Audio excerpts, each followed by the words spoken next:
Hello everyone, मैं हूं आम्रपाली और इस वीडियो में हम बात करेंगे सर्वाइकल स्पॉन्डिलाइटिस के बारे में। तो फ्रेंड्स, अगर आपको गर्दन में या शोल्डर्स में किसी भी तरह का दर्द या स्टिफनेस फील हो रही है तो पॉसिबल है कि सर्वाइकल स्पॉन्डिलाइटिस आपकी लाइफ में नॉक नॉक कर रहा है। कि सच्चा प्यार और सर्वाइकल स्पॉन्डिलाइटिस अचानक से आपके जीवन में आते हैं और जाने के बाद भी दर्द भरी यादें छोड़ के जाते हैं।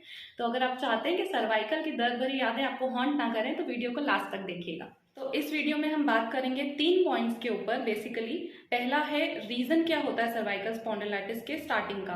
तो अगर आप स्टूडेंट हैं और बहुत ज्यादा झुक के पढ़ाई करने की आपकी आदत है तो आपको सर्वाइकल स्पॉन्डिलाइटिस हो सकता है। सर्वाइकल पेन या नेक पेन या शोल्डर पेन, कुछ भी आप कह सकते हैं, यहीं से इसकी स्टार्टिंग होती है। अगर आप टीचर हैं और बहुत ज्यादा बोर्ड पे, व्हाइट बोर्ड पे या ब्लैक बोर्ड पे लिखने की आपकी आदत है तो पॉसिबल है कि ये पेन आपको इस वजह से हो रहा हो। एक ही पोजिशन में बैठकर आप स्क्रीन के सामने बहुत लंबे समय तक काम करते हैं, मोबाइल चलाने की आपकी आदत है तो पॉसिबल है कि इस वजह से ये दिक्कत आपको हो रही हो। क्योंकि मोबाइल का वेट हमको लगता है कि बहुत ही कम है, लेकिन वो भी एक वेट है। अगर हम उसको बहुत लंबे टाइम तक अपने हाथों में कैरी करते हैं और सेम पोजीशन पे उस पर काम करते हैं तो उसकी वजह से भी हमको ये पेन स्टार्ट हो सकता है। ज़्यादा थी, मुझे राइटर्स क्रैम्प था और मैंने राइटिंग प्रैक्टिस बहुत लंबे टाइम तक की है और बिना ब्रेक्स के, बहुत कम ब्रेक्स में मैंने राइटिंग प्रैक्टिस की। और मेरी खुद की गलती थी इसमें कि मुझे बीच में ब्रेक्स लेना चाहिए था। बहुत ज़्यादा फोर्सफुली मैंने कोशिश की राइटिंग की, राइट और लेफ्ट दोनों हैंड्स से मैंने कोशिश की लिखने की। क्योंकि राइटर्स क्रैम्प में मेरा राइट हैंड काम नहीं करता था तो मैंने लेफ्ट से भी बहुत ज़्यादा मैंने ओवर प्रैक्टिस कर ली थी। ओके, मैं यहाँ पे आपकी राइटिंग प्रैक्टिस को डिस्करेज बिल्कुल भी नहीं कर रही हूँ। अगर आपको राइटर्स क्रैम्प है और आप राइटिंग की प्रैक्टिस कर रहे हैं तो प्लीज़ उसको करिए, लेकिन ब्रेक्स लीजिए। बहुत ज़्यादा फ्रिक्वेंटली आपको सिटिंग करके नहीं करना है, बहुत ज़्यादा फोर्स आपको अपने हाथ पे नहीं डालना है, बहुत ज़्यादा स्ट्रेस लेके आपको नहीं करना है, लंबे समय तक आपको एक ही पोजीशन में बैठ के राइटिंग नहीं करनी है। हो सकता है कि उसके वजह से आपको सर्वाइकल पेन फील हो रहा है। वीडियो के एंड में मैं आपको कुछ ऐसे सॉल्यूशंस दूंगी कि अगर आप स्टूडेंट हैं तो भी आप सर्वाइकल पेन से कैसे बच सकते हैं। मैं आपको सेकंड पॉइंट में ये बताऊंगी कि इनके क्या क्या सॉल्यूशंस हो सकते हैं जो मैंने फॉलो किए थे, ठीक है। और थर्ड पॉइंट में फाइनली मैं आपको ये बताऊंगी कि कौन से सॉल्यूशंस बेस्ट वर्क करते हैं सर्वाइकल को आपके लाइफ से भगाने में। तो सबसे पहले तो हम ये करते हैं कि अगर हमें किसी भी तरह का बॉडी पेन फील होता है तो हम घर में किसी को बोलते हैं और उस जगह पे ऑयल लगवा के मसाज करवा लेते हैं। जब तक आप मसाज करवाते हैं तब तक आपको अच्छा फील होता है और उसके बाद जब आप वापस से बैक टू वर्क करते हैं तो आपको वापस से ट्रिगर हो जाता है। तो वो चीज़ वर्क नहीं करती है। आपको इसका प्रॉपर ट्रीटमेंट करना बहुत ही ज़रूरी है। तो जब घर में मसाज करने से ये प्रॉब्लम मेरा सॉल्व नहीं हुआ तो उसके बाद मैंने फिजियोथेरेपी ली। पहली फिजियोथेरेपिस्ट ने मुझे वही ऑयल लगा के और हीट देना और उसके बाद मसाज करना, ये वाली एक प्रोसीजर थी जिससे कि मुझे बहुत ही कम रिलीफ हुआ। उसके बाद सेकंड फिजियोथेरेपिस्ट ने एक इलेक्ट्रो फिजियोथेरेपी करके एक प्रोसीजर होता है वो उन्होंने किया, जिसमें कि एक इलेक्ट्रिक करंट फ्लो करवाते हैं वो उन पॉइंट्स पे जहाँ पे आपको पेन हो रहा है, और ऑयल भी उस पर ऑयल मसाज भी होती है, हीट भी दी जाती है। तो 2 तरह की फिजियोथेरेपी मैंने यूज़ की है बट दोनों मेरे लिए वर्क नहीं की। और उसके बाद में ऑर्थोपेडिक डॉक्टर को मैंने दिखाया तो उन्होंने मेरा एक्सरे करवाया था और एमआरआई करवाया था। और उन दोनों को देखकर उन्होंने मुझे कहा कि कोई नस दबी हुई है में और ऑपरेट करना पड़ेगा उसकी वजह से मुझे। तो मैं उनको दोबारा कभी विजिट भी नहीं किया और ना मैंने ऑपरेशन कुछ सर्जरी करवाई है ठीक करने के लिए। उसके बाद मैंने एक आयुर्वेदिक डॉक्टर को कंसल्ट किया। आयुर्वेदा में सर्वाइकल पेन का एक सॉल्यूशन होता है ग्रीवावस्थि। तो वो लोग क्या करते हैं, आटे की एक ऐसे रिंग जैसा कुछ बनाते हैं और वो रिंग आपके बैक पे स्टिक करते हैं उस पॉइंट पे जहाँ पे आपको पेन फील हो रहा है। उसके बाद वो उसके अंदर ऑयल भरते हैं और गर्म ऑयल होता है, वो थोड़ा सा वार्म होता है और उसके थ्रू मसाज की जाती है। और वहाँ पे मैंने ये विजिट किया था, वहाँ पे कई लोगों का ग्रीवावस्थि से भी ठीक हुआ था बट मुझे उससे बहुत कम रिलीफ हुआ। उसके बाद मैंने एक होम्योपैथिक डॉक्टर को कंसल्ट किया। उसके बाद मैंने एक सैराजन सेंटर पे भी विजिट किया। ऑफ कोर्स ये फ्री ऑफ कॉस्ट सर्विस होती है सैराजन वालों की, लेकिन वहाँ पे आपका टाइम बहुत ज़्यादा वेस्ट होता है। और मैं तो अगर आप करते हैं तो ट्राई कर लीजिए बट मुझे वो बिल्कुल भी कुछ सूट नहीं किया मुझे सैराजन। तो ये सारी थेरेपीज मैंने ट्राई की जो मेरे लिए वर्क नहीं कर रही थी। उसके बाद मुझे रियलाइज़ हुआ कि एक्चुअली मैं टीचिंग करती थी एक कोचिंग इंस्टीट्यूट में और मुझे लगातार बहुत घंटों तक खड़े होकर ऐसे बोर्ड पर लिखवाना पड़ता था। तो शायद हो सकता है कि ये प्रॉब्लम है जिसके कारण कि कोई भी ट्रीटमेंट मुझे सूट नहीं कर रहा है। तो सबसे पहले मैंने टीचिंग अपना जॉब अपना छोड़ा मैंने। उसके बाद कुछ चीज़ें जो मैजिकली वर्क करी हैं मेरे लिए सर्वाइकल स्पॉन्डिलाइटिस के केस में। पहला बेस्ट सोल्यूशन है एक्यूप्रेशर।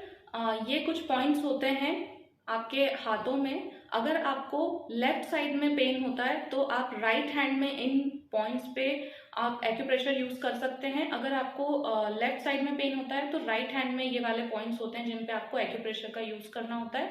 और मैं बेसिकली इसको इस तरीके से प्रैक्टिस करती थी कि मैं अपना पेन लेकर इस पूरे जगह पे इस तरीके से इसको अप्लाई करती थी। और ये एक्यूप्रेशर इसलिए भी मुझे थोड़ी फायदेमंद चीज लगी क्योंकि मैं पढ़ते वक्त भी इसको प्रैक्टिस कर सकती थी। बेसिकली करना ये है कि आपको एक पेन लेना है या वुडन स्टिक जो भी आपके पास है, और उससे आप इसको इसके ऊपर ऐसे घुमा सकते हैं। तो ये वाले पॉइंट्स होते हैं जहाँ पे आपको प्रेशर अप्लाई करना होता है सर्वाइकल पेन से रिलीफ के लिए।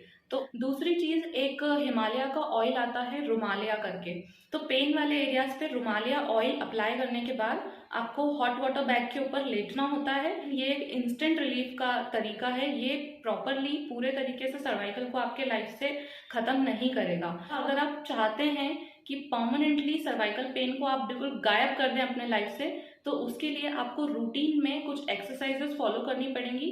मेरी जो एक्सरसाइज थी जो मैं डेली फॉलो करती थी वो मैंने आपके साथ वीडियो में आगे शेयर कर दी है। त्रिकोण आसन सबसे पहले आप जरूर करिएगा, बहुत यूजफुल है ये सर्वाइकल पेन के लिए या नेक पेन के लिए, बहुत ही इफेक्टिव है। अगर आप इसको डेली नहीं कर सकते हैं तो आप वीक में 3 दिन जरूर करिए। इससे आप सूर्य नमस्कार फॉलो करिए। अगर आप डेली सूर्य नमस्कार करते हैं तो आपको सर्वाइकल पेन के अलावा जो स्लीप डिस्क का पेन होता है आपको ये काफी हेल्प करेगा। और सूर्य नमस्कार और त्रिकोण आसन के अलावा जो चीज़ें मैंने फॉलो करी थी वो है नॉर्मल स्ट्रेचिंग करना।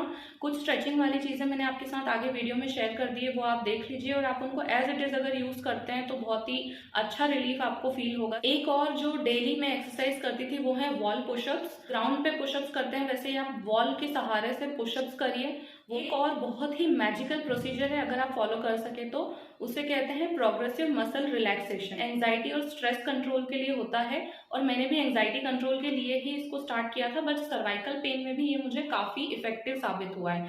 तो अगर आप चाहते हैं कि प्रोग्रेसिव मसल रिलैक्सेशन का भी मैं आपको एक वीडियो बना के शेयर कर दूं तो प्लीज़ आप नीचे कमेंट सेक्शन में लिख दीजिएगा। इसके अलावा ट्रीटमेंट के लिए सबसे इम्पॉर्टेंट है कि आप विटामिन डी ज़रूर लें। आप सूरज की रोशनी में डेली जाएं और कम से कम 10 से 15 मिनट तक आप, पॉसिबल हो तो आप सुबह 9 बजे के पहले ये चीज़ करें ताकि वो आपके लिए बहुत ही इफेक्टिव रहे और जो भी नेगेटिव रेज होती हैं उनसे भी आप अपने स्किन का बचाव कर लें। तो अपने स्लीपिंग पोजीशन का भी ध्यान रखना चाहिए कि अगर आप स्ट्रेट सोते हैं तो आप मेक श्योर करिए कि आपका जो पिलो है, जो तकिया है, वो सिर्फ आपके हेड को कवर ना करे, वो आपके नेक और शोल्डर को भी कवर करे। तो आपको हेड से लेकर शोल्डर तक अपना पिलो रखना है अगर आप स्ट्रेट पोजीशन में सोते हैं तो।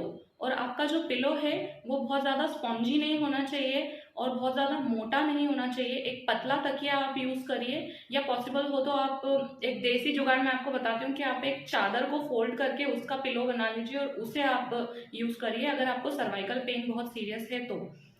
और इसके अलावा अगर आप स्ट्रेट पोजीशन में नहीं सोते हैं, आप करवट लेकर सोते हैं, तो कोशिश करिए कि आप अपने लेफ्ट हैंड पर सोएं करवट लेकर, राइट हैंड पे ना सोएं। वो आपके डाइजेशन के लिए भी बुरा होता है, इसलिए अगर नेक तक पूरा पोर्शन कवर करना है, शोल्डर्स नहीं बट हेड से नेक तक आपको पूरा पिलो से कवर करना है अगर आप करवट लेकर सो रहे हैं तो उस केस में। उसके जो दोनों घुटने आपके होते हैं उनके बीच में आपको एक पिलो रखना चाहिए। ये पोजीशन आपको बहुत हेल्प करेगी सर्वाइकल पेन से रिलीव करने में और ये आपको नी पेन से रिलीव करने में भी बहुत हेल्प करेगी। लास्ट में मैं एक सॉल्यूशन शेयर करूंगी कि आप अपना स्टडी पोस्चर भी एक अच्छा आइडियल पोस्चर यूज करिए।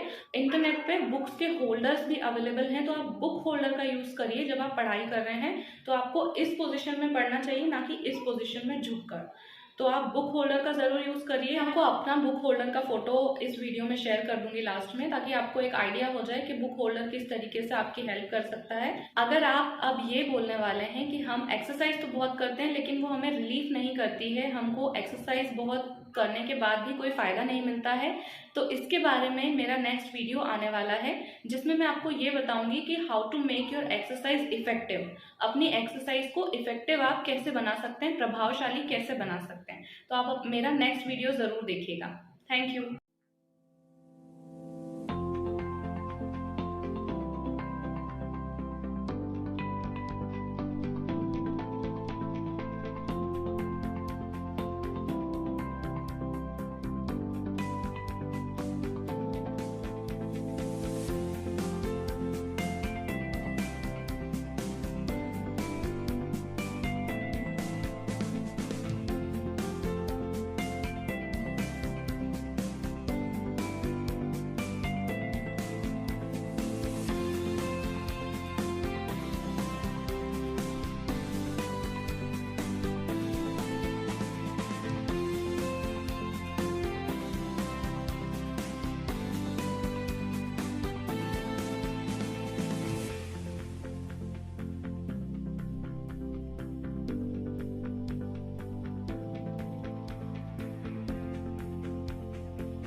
हे गाइस, तो ये है मेरा बुक होल्डर जिसके बारे में वीडियो में मैंने आपको मेंशन किया था। तो आप देख सकते हैं कि कितना अच्छे से ये बुक को होल्ड करता है और इसमें स्टैंड होता है पीछे की तरफ, जिससे कि आप इसको ऊपर या नीचे कर सकते हैं जितना भी आपको चाहिए।